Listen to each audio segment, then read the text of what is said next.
آباد دي. دارنګه د شفا متعلق عبدالله ابن مسعود رضی الله عنه راوي دي نبی اکرم صلی الله علیه وسلم فرمایي علیکم بالشفاءین العسل والقرآن، تاسو باندې چې مریضان شوي دوه شفاګانو استعمال لازم دی، یو شات او بل قرآن کریم. نو د حدیث نه پته ولګېده چې قرآن کریم یو ښکلې شفا ده. نو د قرآن کریم شفا هغه درې طریقو باندې ده. یوه طریقه دا ده چې قرآن کریم ولوستلی شي په بیمار باندې چف کړی شي، دې ته دم ویل کېږي، چف. دا د رسول الله مبارک عادت و، هغه به هر ماښام هر سبعي د آخري صورتونه دا به یې ولوستل او په لاس باندې به یې چف کړل، په ځان به یې ومږل. څوک بیمار به هم راغی په دې به یې دمه. د بخاري شریف حدیث دی،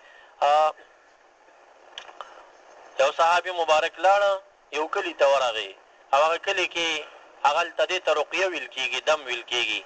هغه کلي کې خلکو ته ویل مونږ ته شپه راکئ، هغې ورته شپه ورنه کړه. دی بهر لاړه خیمه یې ووهله، په دې کلي کې یو سړی مار وچیچه، لړم وچیچه، راغی هل فیکم راقن، تاسو دمګری لرئ؟ دی ورته وایي چې او مونږ دمګری لرو، خو تر څو چې مونږ ته تاسو ښې ډېرې پیسې رانه کوئ نو مونږ دم نه اچو. هغې ورته وایي خو بیمار دی، دم پیسې به هم درکو، ووایي خبره وکئ. وی 30 ګډان به راکوئ راته، 30 ګډان. صحابه 30 ګډان واخیستل.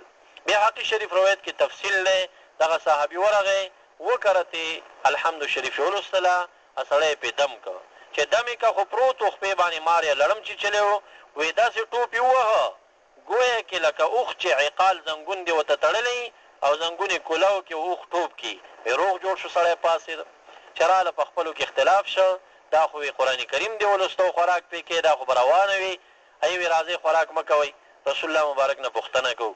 نبی اکرم صلی الله علیه وسلم ته راغی، بخاري شریف حدیث دی، وی مونږ داسې عمل وکړه دا څنګه دی؟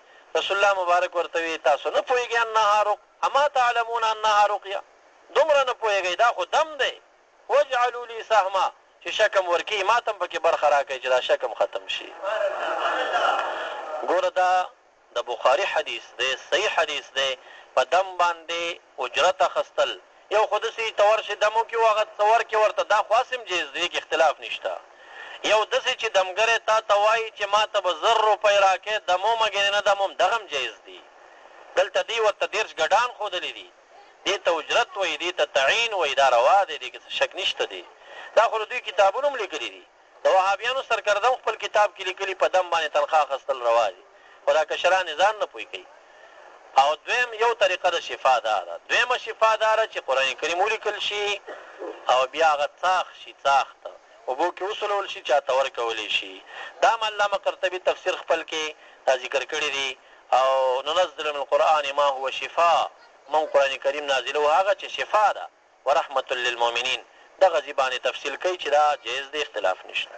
درېیمه شفا چې کوم ده تعویض په طریقه باندې چې دا ولیکل شي او ماشوم ته غاړه کې واچولی شي، دا هغه جایز دی.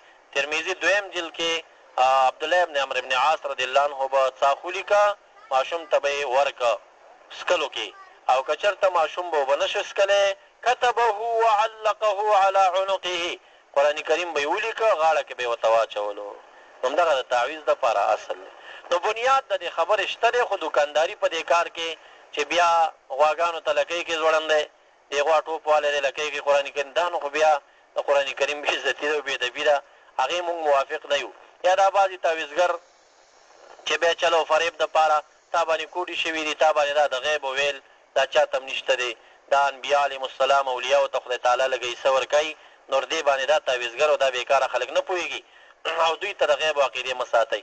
بعضې ښځې بیا سادهګانې دي، قمقلې دي، هغوی ته چې وایي دی په غیب ونه پوهېږي، نه وایي دې سره غیب مخلوق دی، یعنې پیریان ورسره. اوس پیریان د سترګو نه غایب دي، خو په غیبو خو نه پوهېږي که نه، دا خو نو سترګو نه غایب دي، معنا تا نه پناه دي. نور چې ته په غیبو نه پوهېږې نو پیری به څنګه پوه شي؟ په پیریانو کې خدای یو پیغمبر نه دی رالیږلی، په پیریانو کې چې ته ملا سم نشته، نو هغه په غیبو څنګه به په ظاهري علم نه پوهېږي، په غیبو څنګه پوه شو؟ قرآن کریم نه انکار راځي که څوک پیریانو ته د غیب و عقیده ساتي. ډېر خلک دا وایي وایي نه پیریان ورسره دي، تعویض راوباس. نو پیریان خو ده سره په کور کې دي، په تا چې چاکوډي 15 کاله مخکې کړي نو ته څه خبره شو؟ پیری ته څه خبر شو؟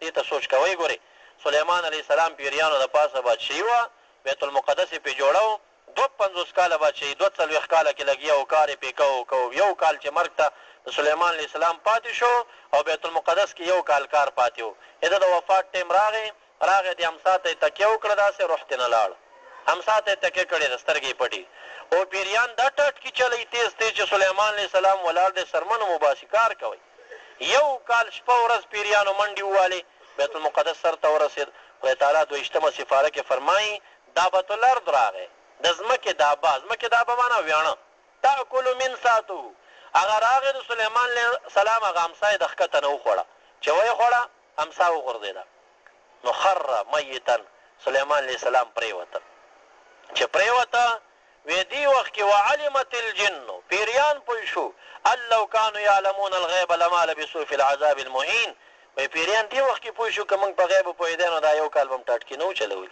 موږ به دا دومره تکلیف نه و تېر دا څومره ښکاره آیت د دې دلیل دی چې دی په غیبو نه پوهېږي که دی په غیبو پوهېدی سلیمان علیه السلام په مرګ به پوه شوي وي بهرحال ټیم پوره دی نو دا قرآن کریم شفا ده نبی علیه السلام فرمایي علیکم بشفاءین العسل والقرآن یو شاد شفا ده دا استعمالوئ او بل چې کوم دی قرآن کریم شفا ده په دې دریو طریقو استعمالیږي درود شریف ولولئ